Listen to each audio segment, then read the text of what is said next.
si Edison Bucareli Mariano. Sir, paano po kayo nagsimulang bilang faith healer po? Second year high school po ako. Nagsimula po ako nagkaroon. Wala pong nagturo sa akin o sinasabi nilang salin, wala po.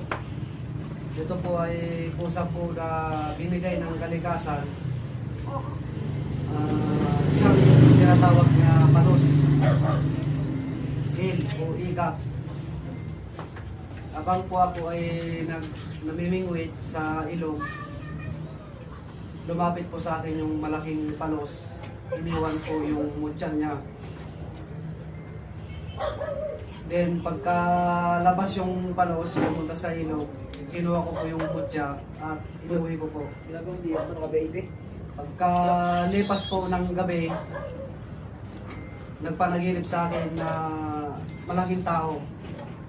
Siya ay mabalbon, maitim, na mas malaki pa sa poste. Paano po nagsimula, sir, na naging faith healer po kayo? Ano nangyari? Yung nagpanaginip sa akin na isang gabay kulay puti, nagpulong sa akin ng mga salita ng lengguaheng iba. Kung tawagin po ay Latin or Babaylan o Milek. Pagkagising ko pinaumagaan, na-memorize ko po lahat. Nandun po yung tagabuhay po ng tao, tag-opera ng tao, tagasalin ng dugo, tagagamot po ng parang, aswang kulam o masasamang elemento po. So wala pong nagturo sa inyo, sir? Wala pong nagturo. Sir, pumunta po tayo doon sa may viral video, sir. Araw-araw niyo raw pong dala yung lana po. Yes po. Ano pong tawag niyo dito, sir? Ang tawag po sa lana ay lana de guerra. Depende po yung kasa niya. Marami pong klase na kasa sa lana de guerra. Meron po sa baril, sa itak.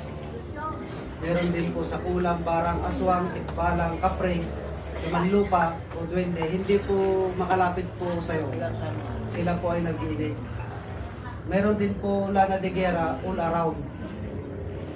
Ginagamit po sa mga pulis, businessman, sundalo. Yung dala-dala niyo, sir, ano pong klaseng lana de guerra? All around po yung dala-dala ko pong lana de guerra, all around, at saka combate spiritual. Ano po pakiramdam niyo, sir, kapag dala-dala niyo po ito? Pag dala-dala ko po yun ay para po ako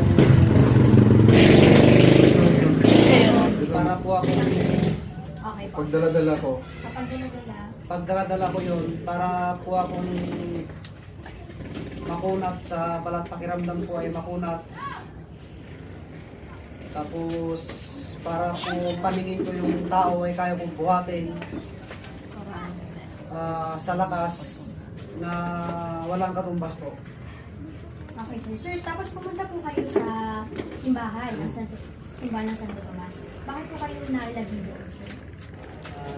Niyaya po ako ng asawa ko na magsimba sa Padre Pio. Nung pumunta kami sa Padre Pio, kasalukuyan po na nagsisimba kami, bigla po uminit yung aking langis sa bandang kanan sa ay bandang kaliwa. Yung langis umiinit po yung tatlo na hawak ko. Tapos nung kinuha ko po yung bote, nagbubula po siya. Tapos yung isa nilagay ko po sa isang bulsa ko. Kinuha ko po ulit yung kulay puti na nakikita talaga na kumukulo. Nilapit ko po sa may artalion, sa may mga pare, nilapit ko na kumukulo siya. Then, habang ako pa uwi, binibidyoan ko pa rin na kumukulo siya. May nakasalubong po ako na babae. Yung babae na yon ay hindi ko po siya ikilala, pero nakayuko siya. Tapos sinigawan ko siya na itango mo yung ulo mo. Sabi sa akin, huwag kang lalapit. Huwag kang lalapit. Nung nasa gate na kami, nagpanalubong kami doon. Paghakbang ko ng 3 hakbang, sumabog po yung langis sa bulsa ko. Sir, ano po bang indikasyon kapag sakaling kung kumukulo po yung langis, ano pong ibig sabihin nito? Nandyan yung sinasabi nilang aswang, Sir, buuin lang po natin. Kapag kumukulo yung... Ay, pag kumukulo po yung langis, nandyan po yung nakakasagap po ng ulam, barang, aswang, kapre, laman lupa, at mga iba pa. Sir, kapag nabasag naman po, ano pong indikasyon nito? Pag nabasag na po yung bote, ibig sabihin po yun, nililigtas po yung buhay mo. Siya po yung nagsasalo sa buhay mo. Ano po yung na-mention natin na parang hindi kinaya ng bote yung... Yung bote na yon hindi kinaya yung bote na yon sa tao na dumikit sa akin. Ibig sabihin po, malakas po yung kakayahan niya. Hindi ko naman po alam na siya yung dahilan bakit kumulo yung langis ko. Ginamitan niya po ako ng salita siguro upang mabitak yung langis. Ibig sabihin po, buuin lang natin sir, kapag nabasag yung bote ng langis, masyadong malakas. Sige po, buuin natin yun sir. Kapag nabasag, Pag nabasag po yung langis, masyado pong malakas ang lumapit sa'yo. okay sir. Okay sir. Yung insidente po sa simbahan sir, bali, aksidente lang po ito na nangyari. First time po na nangyari ito sa inyo sir? Marami na pong beses, ang mga 4 na po na beses na nangyari. Pang-apat dyan sa Padre Pio. So bali sir, nung kumulo po yung langis sa simbahan, ano po yung una yung naisip, naramdaman sir? Natakot po ba kayo? Nung kumulo po yung langis, wala po akong naramdaman na kaba, takot. Ako po ay naniniwala sa Panginoon na hindi pa ako kaya. Sir, pwede niyo po bang i-describe sir, yung babae nakita niyo, yung sumigaw naman ng lalaki, ano po bang itsura niya? Nakakatakot po ba siya? Yung babae na yon ay nag-edad po ng mga 30. Kuya, may isa. Quiet po. Okay, describe po natin kung ano yung nakita. Yung babae na yon nag-edad po ng 30 hanggang 40 years old na kulot po yung buhok niya na hindi ko makita yung mukha niya kasi nakayuko siya na maliit lang po siya na babae. Kung i-describe niyo ba sir, mukha ba siyang aswang or parang normal lang na nakahalubing ng tao? Bali, nag-an yung tao siguro siya, yung babae na yon baka nag-an yung tao para maka-bilubilo sa Sorry sir. Daanin lang natin. Ayan po nga. Okay po. Yung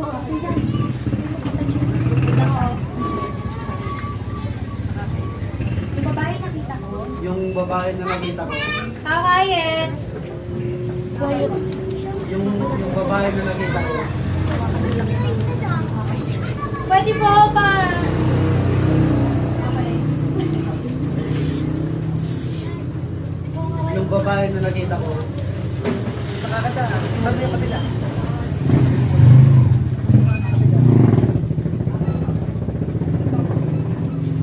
yung babae na nakita ko, hindi ko po masabi na siya ay aswang o mangkukulam, mangbabarang. Basta dumikit sa akin ay nakulong po siya. Ano pong itsura niya? Normal na tao lang po, hindi mo talaga makikita na parang aswang siya. Siya po ay nagpalit ng ang mga aswang kasi yung mga aswang ay 4 na kasarian po yan. Pwede silang magpalitan yung pusa, magpalitan yung baboy, aso, o hayop man. Pwede silang magpalit mga ganyan. Pwede silang manggaya ng tao din.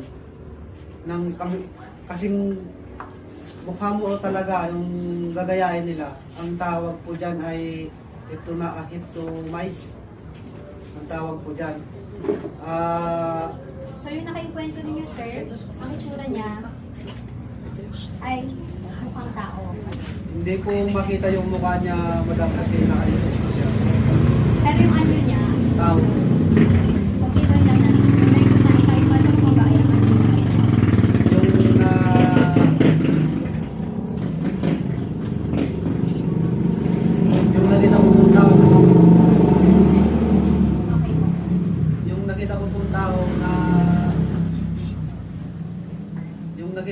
tao na kumulo yung langis ko ay tao siya.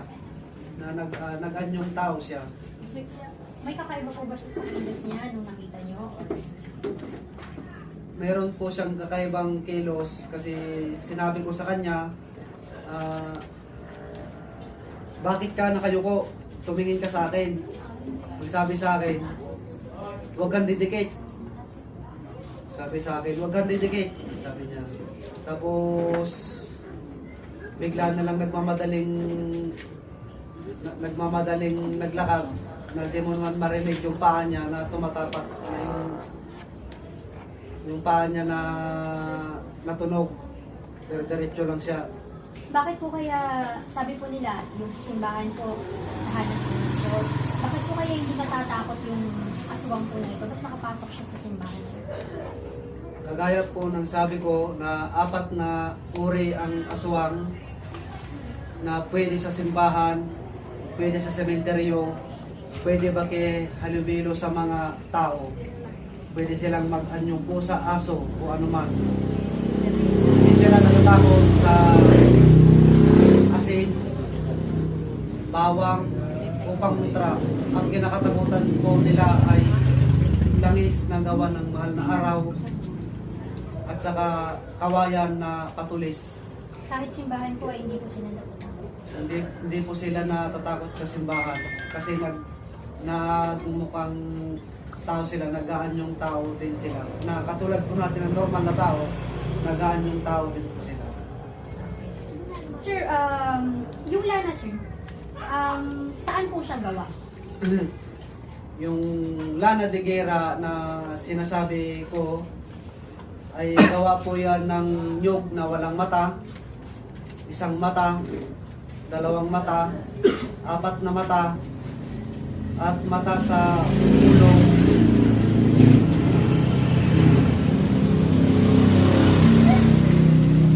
At mata sa ulo at mata sa upa. Nilalangis namin yan na ang sangkap niya ay luyang itim, luyang dilaw. Naalayan namin yan ng manok, tignumbakan, mga klaseng mga klase na kahoy na hindi po nalalaman ng mga tao kung anong bisa. Sir, may mga na-mention pa kayo dati, yung corals, pabayan, holy water na sa yung there's maging specific lang po tayo. So, pati po yung galing sa Sierra Madre. Okay po, yung mga sangkap na. Yung mga sangkap ng lana de guerra, sabihin ko po. Yung mga lana de guerra ay sinasangkapan po namin yan. Hindi po po Ay, kung nandun yung lana de guerra, binubuo po yan ng kahit hindi pa nasa loob. walang mata na niyog, isang mata na niyog, 2 mata na niyog, isang mata sa ulo, isang mata sa mukha, colors ng dagat, tapos 21 na hollow water na galing po sa simbahan. At kinukuha po namin yun upang isangkap po doon sa niyog na yun. Luyang dilaw, luyang itim,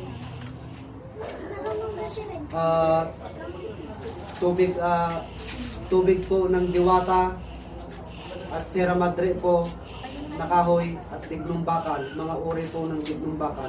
Saan niyo po kinukuha, sir, itong mga sangkap na? Kinukuha po yan 1 linggo o 2 linggo. Kinakalap po namin yan kung saan po yung mga area na yan. Tapos tinatawagan ko po yung mga barkada ko upang magatid ang panangkap. Sir, paano niyo po ito ginagawa, sir? Kailan po natin yung sumunod na ginagawa? Ginagawa po siya ng mahal na araw. Okay, sorry, sir. Okay, po. Ginagawa po siya ng mahal na araw. Biyernes. Ginagawa po siya ng mahal na araw, mga Biyernes.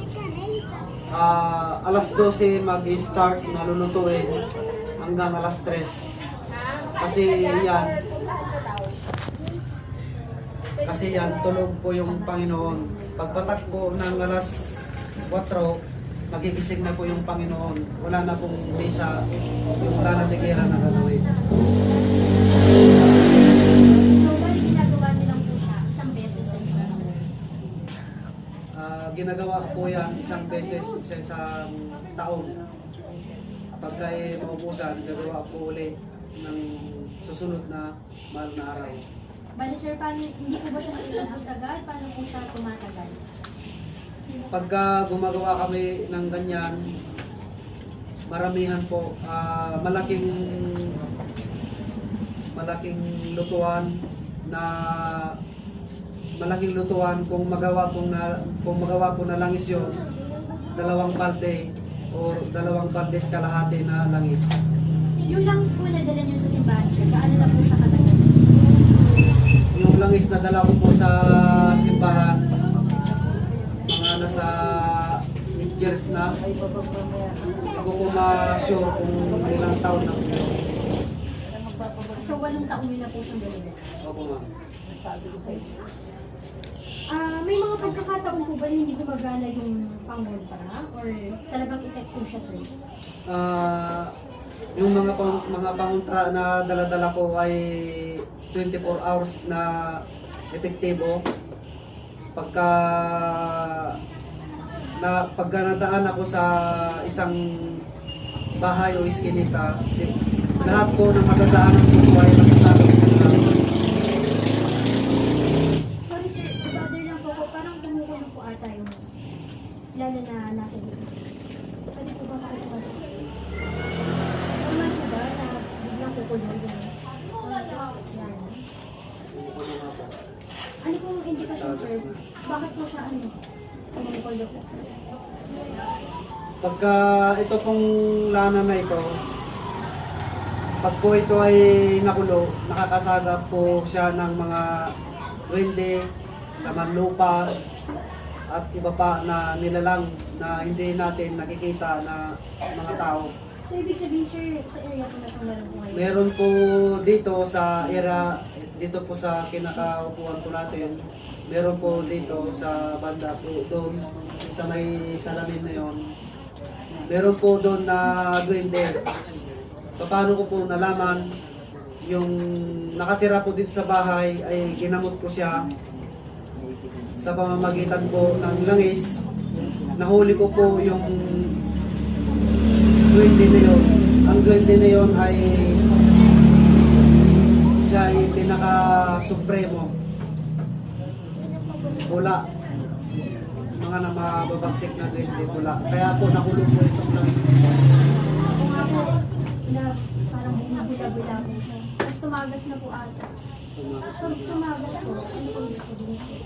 Pagka nakulo masyado yung langis, huwag mong paluwangin mo. Kasi pagka hindi mo paluwangin, sasabog siya. Hindi na po pinakaya. Hindi na po kinaya yung bote kasi itong mga bote ay manipis lang ako. Pag plastic naman, nauubos lang tutulog natin po.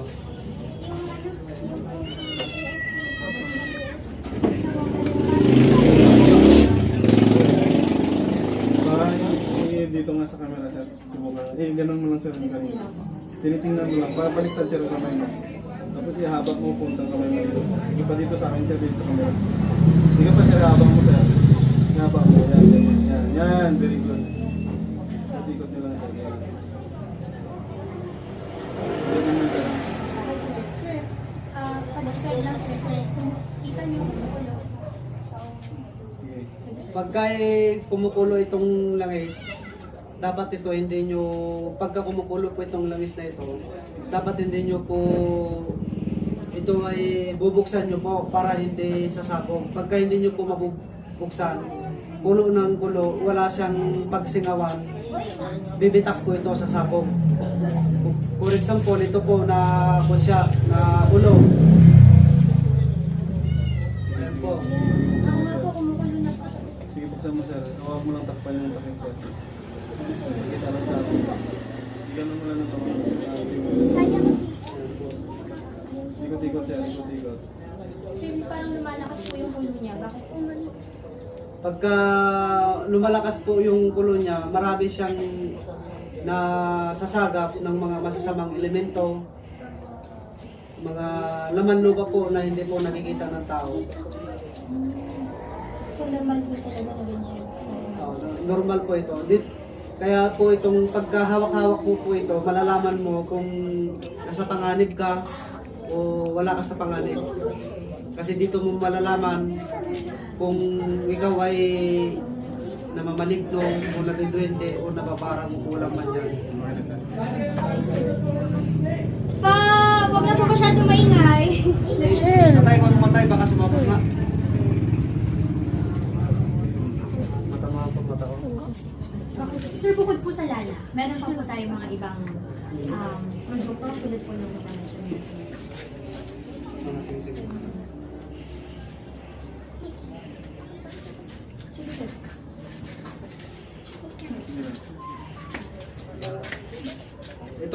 Itong singsing na ito ay gawa po itong singsing na dalawa na ito ay personal ko po ito. Itong singsing na ito ay personal ko. Ito pong isa ay gawa po ito ng dugo ng kalabaw, mutya po ng tubig, mutya ng langgam, mutya ng kawayan, at langis ng mahal na araw, at mutya po ng kalupihan. Ito po yun, ma'am. Okay, sir. Iba rin po yan. Okay, sir. Pakita rin po natin. So, iba-iba po yung klase ng singsing. Okay, sir. Yung next na po yung singsing. Itong singsing na ito ay sinasakupan po ng mutya po ng tubig, mutya po ng niyog na walang mata, mutya po ng kawayan. At dito po sa pinakamata niya ay ito po yung buhok po ito ng tumboy. Ito po ay pang life mga mag-asawa kung nag-aaway sila pagka dalawang ganitong isuot. Kumbira ito po sana ay pangalan ng babae, suot ng lalaki para hindi sila magkahiwalay. So, mas tatagal po ang relasyon kapag suot? Mas tatagal po yung relasyon nila kahit po ay anong gawin ng mga masasamang tao, kahit mga tismosa, hindi po sila magkakahiwalay.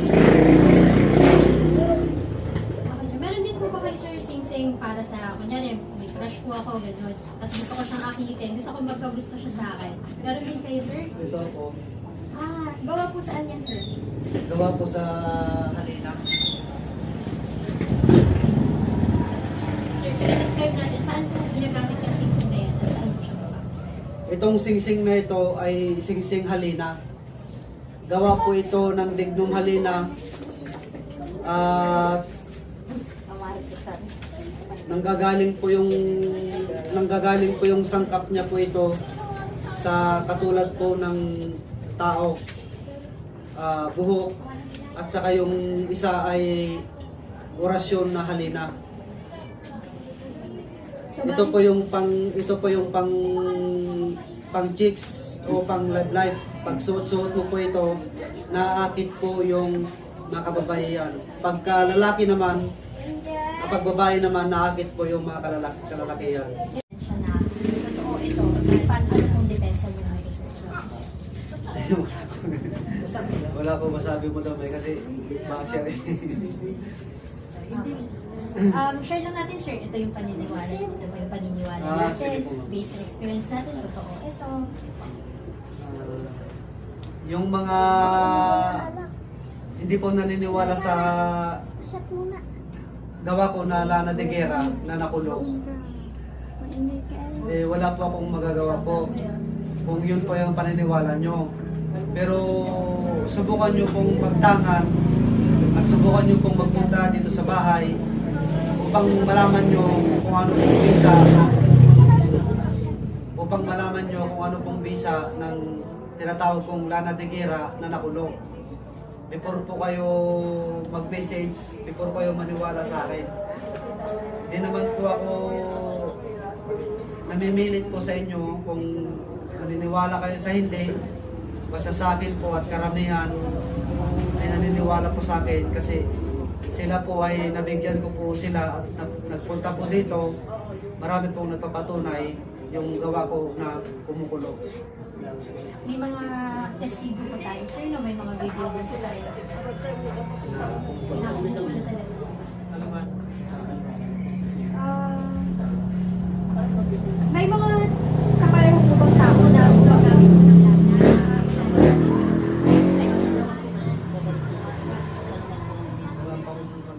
I mean, may mga nabigyan na kayo ng lana na nagsabi po sa inyo na epektibo talaga.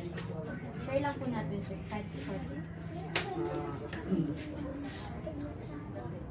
May nagpunta dito sa akin, nandyan sa likod namin, kung tawagin na gumbuwa, kumuha po siya. Nakulong po yung langis pagka umaligid o dumapo yung sinasabi namin na aswang, nakulong po yung langis. Pagka gusto nyo pong malayo, meron din po taga Basilan na kumuha po sa akin ng langis. Siya po ay nagpapatunay din na nakulong talaga yung langis, na legit talaga.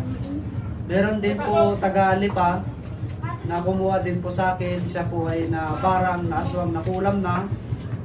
Siya po ay nagpapatunay na kumukulo talaga yung langis. At bukod tanging doon, hindi lang po sa pagkulong yung langis. Siya din po ay tagabuhay po ng tao. So, meron na po kayo.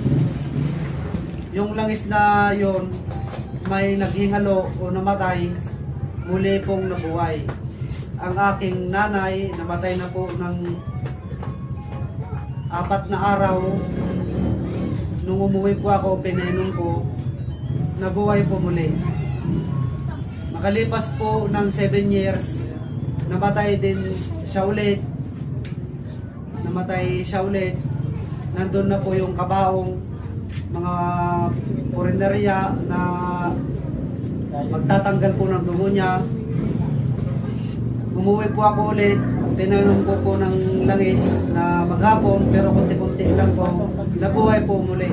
May mga video kayo. Ang tatay ko lang po meron. Sir, may mga bawal po ba kayo po, sir?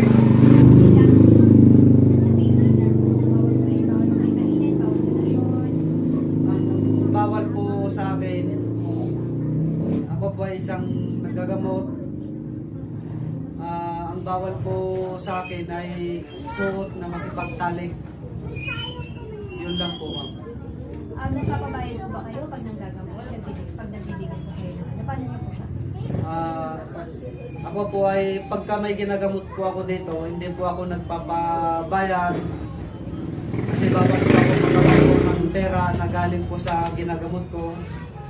Bawal din po ako maghawak ng pera sa gamit na kukunin po dito sa bahay. Sorry po, medyo maingay po. Paano po yun, sir? May nagbibigay ba ng donasyon? Or paano po sila? May nagbibigay po ng donasyon, nilalagay po sa box. May kasama po ako na kinukuha niya. Siya po ay ginagamit sa pamasahe, pambili po ng mga malambata, mga panang, mga sangkap na gagamitin sa mahal na araw, mga kandilang. Ganun po, ma'am. So, hindi po kayo ang direkta humahawak ng pera? Hindi po. Okay, sir. Kapag may aswang, sir, sa naglalakis, meron din na ibang nararamdaman. Like, for example,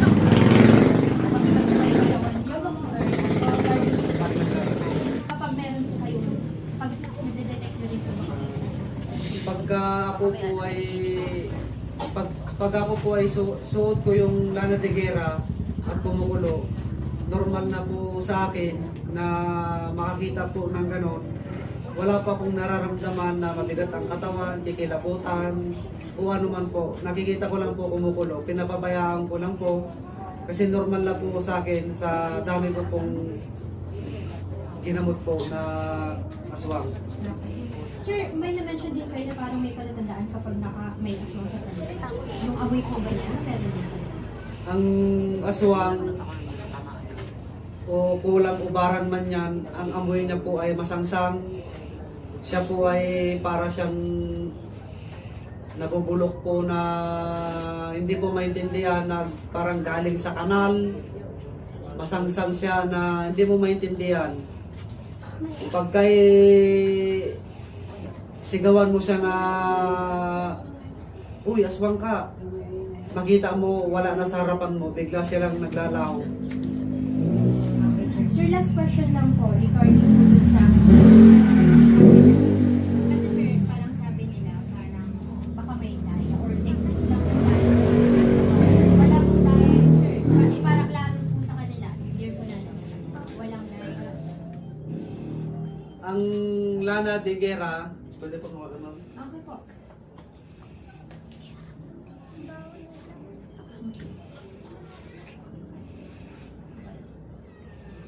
Itong Lana de Guerra na hawak ko ay wala pong daya po ito. Ito po ay kusang nakulo po ito pagka nakahigop po ito ng mga masasamang elemento. Katulad po ng aswang, barang, laman lupa o ano man yan na masasagap nyo itong langis. Ako po yung nagpapatunay po dito.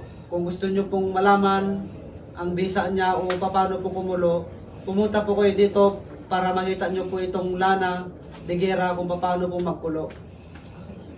Okay na po yun, sir. Last po, mensahe na lang po and gustong ipaintindi sa mga naniniwala sa paggagamot at sa mga hindi rin naniniwala. Sa mga nanonood po sa reels ko o anuman po, salamat po sa inyo sa panunood at pagkaintindi, yung mga marurunong pong maghintindi ng mga malalalim na salita po ng Lana de Guerra, bakit nakulong, ay maraming salamat po sa inyo. Sa mga hindi po nakakaalam, na bigla na lang po mag-comment na may daya yung langis, maraming salamat din po sa inyo kung yun po ang paninindigan nyo na nasa isipan nyo po. Para sa inyo po, ito po ay parte po ba ng tradisyon ninyo, ng paniniwala ninyo, ito po ang panggagamot at paggawa ng lana. Ginagawa ko po itong Lana de Guerra upang makatulong po sa mga tao na nangangailangan. Ginagawa ko po yung Lana de Guerra upang makatulong po ako sa mga mahirap, kapuspalad, na hindi po kayang magpa-doktor. At depensa din po sa pang-araw-araw nila at depensa po sa pamumuhay nila upang makatulong po ako sa mga tao na nangangailangan ng langis na tagabuhay po ng tao.